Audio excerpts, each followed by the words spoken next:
সুপ্রিয় দর্শক, আসসালামু আলাইকুম। আমি জাহরা। আজকে আপনাদের জন্য নিয়ে চলে এসেছি দারুণ মজার তালের একটা স্পঞ্জি কেক তৈরির রেসিপি। আর তার জন্য যেটা করেছি, প্রথমে এখানে আমি নিয়ে নিয়েছি একটা বোল।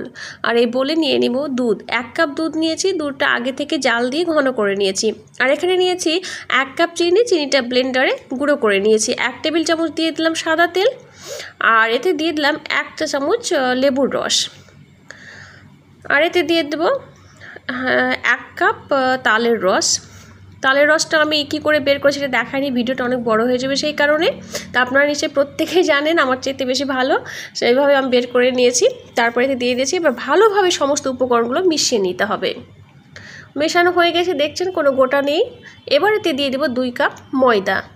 এই কেকটা কিন্তু অসম্ভব মজার হয়, ভীষণ স্পঞ্জ, আর মাত্র 10 মিনিটে এটা তৈরি হয়ে যায়।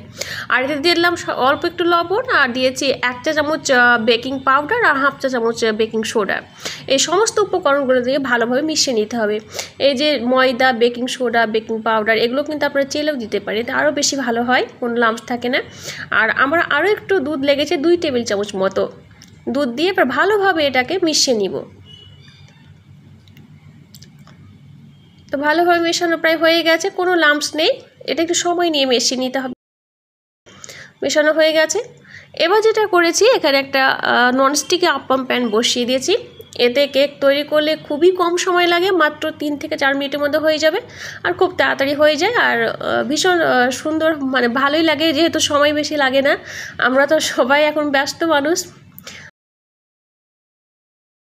তো খুব কম সময়ে হয়ে যাবে এই রেসিপিটি, এবং আপনাদের খুব উপকারে আসবে। তো এখানে আমি চামচে করে সব দিয়ে দিয়েছি। ফার্স্টে দেখলেন আমি তেল ব্রাশ করেছি। এবার এটা ঢাকা দিয়ে দিব। ঢাকা দিয়ে মোটামুটি 3 থেকে 4 মিনিট মতো আমি রেখেছি। এই দেখুন, ওপরে কালারটা ট্রান্সপারেন্ট হয়ে গেছে, ট্রান্সপারেন্ট একটা কালার চলে এসছে, আর নিচেটা সুন্দর দেখছেন কালার চলে এসছে। আর আমাকে একটা পুরোপুরি হয়ে গেছে, আমার 4 মিনিট মাত্র সময় লেগেছে। আর এটা আমি পুরোপুরি কিন্তু লো হিটে করেছি। আপনারা মিডিয়ামটা লোর মধ্যেও করতে পারেন, বাট আমি লো হিটে করেছি। এবার চামচের সাহায্যে উঠিয়ে নেব। দেখলেন তো কত সহজ আর কত মজাদার ইউনিক একটা রেসিপি। আর কি বলবো আপনাদের, কেকটা ভীষণই স্পঞ্জি হয়, সফট হয়, মুখে দেওয়া মাত্র মিলিয়ে যায়, ভীষণ সুস্বাদু হয়। চায়ের সাথে খেতে তো ভীষণই মজা হয়। তো অবশ্যই আপনারা এইভাবে তৈরি করবেন, দেখবেন আপনাদের ভীষণই পছন্দ হবে। তো সবগুলো আমি এইভাবে করে নিয়েছি। খুব কম সময়ে আপনি অনেকগুলো কেক একসাথেই তৈরি করে নিতে পারবেন। তো সবগুলো তৈরি করা হয়ে গেছে, দেখছেন তো কতটা ইয়ামি হয়েছে।